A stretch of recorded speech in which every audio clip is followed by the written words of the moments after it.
going on? I go by the name of LA Wins, and I'm here to vent. Yep. Hey, what's the word, man? What's going on, man? I can't call. How you been? I'm good, I'm good. I appreciate you, man, for coming through. Yes, yes. Marona and all that. Ain't no mask and all that right now, but it's cool. We ain't in the crib with it. Exactly. All right then. So all right then. So I met you when you was like sane. Oh, alright. Let me speak to the people. Alright, so pretty much LA Wins is my director slash videographer, editor. That's my pretty much me dealing with the cameras and all of that. That's that side of me. Now I have a artist side as well. That's Sane, SANNE. Everybody may know me as Sane or it's Roof or But yeah, so it's two different sides. I do camera work and I also do music. So how did you get so many names? oh man, like I don't know. Now that I think about it, I kind of gave myself my first name, which is weird. Niggas usually grow up getting nicknames and shit like that, but I came up with that name because it used to be Insane. But I'm like, it's just too long. Everybody was pronouncing it wrong. I'm doing shows, Insane, Insanely. Like it was crazy. So it was like, you know what? I'm gonna cut it shorter. Yeah. And not realizing that it gives a different meaning as well. Insane is the opposite. So, but I stuck with that. Okay, got you. So, the first time I met you, you was auditioning for one of Ryo's showcases. That's when I was doing like y'all received. Really? Yeah, at the Blue Room. You remember? That was. I remember the Blue Room because I used to record there. Exactly. Yeah, that was a showcase though. I mean, he had his own concerts. Like I believe it was this might have been a Susie Wong. Oh, Manhattan. You're right. Yeah, Susie You're right. Yes, I did one showcase. Yeah. Okay. Then. Yeah. So we did that one.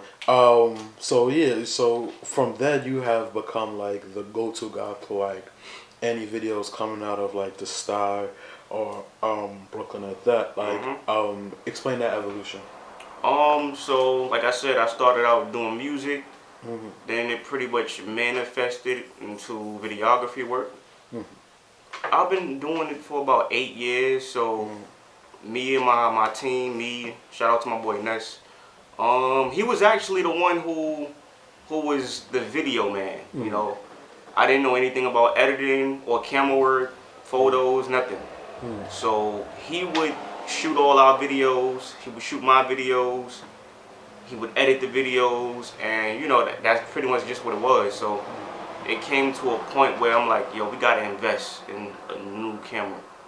It's before we had like the DSLRs. We had like some little home video. Oh, a handy cam type. Yeah, we had one of them home video shit. So it was like we got it down packed as far as the knowledge of editing and filming. To that extent, around that age, we wasn't thinking too far into it, so it just became to a point where I made the investment, and I bought the camera for him to use. So I just was in the house one day. I said, I'm gonna fuck with the camera. It was a Canon T2i, by the way.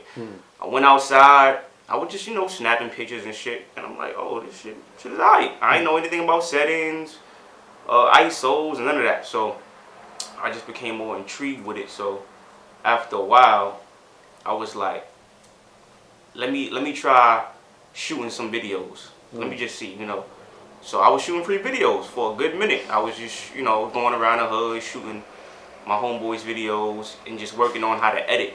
And that pretty much grew into like me wanting to. What does ISO mean? What does ISO do? What does shutter speed do? What does, what do certain things do on the camera? So that's just me though, in general. I'm that type of person. Once I begin to learn something, I like to try to perfect it.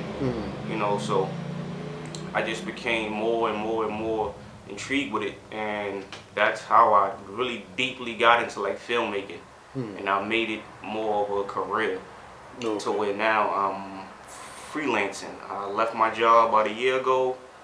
I'm just freelancing now. I'm living off this. Living off the land. Yeah, me Yeah. too. Yeah, man, like that. This shit a lot of pressure. Yes. Yeah. Yes.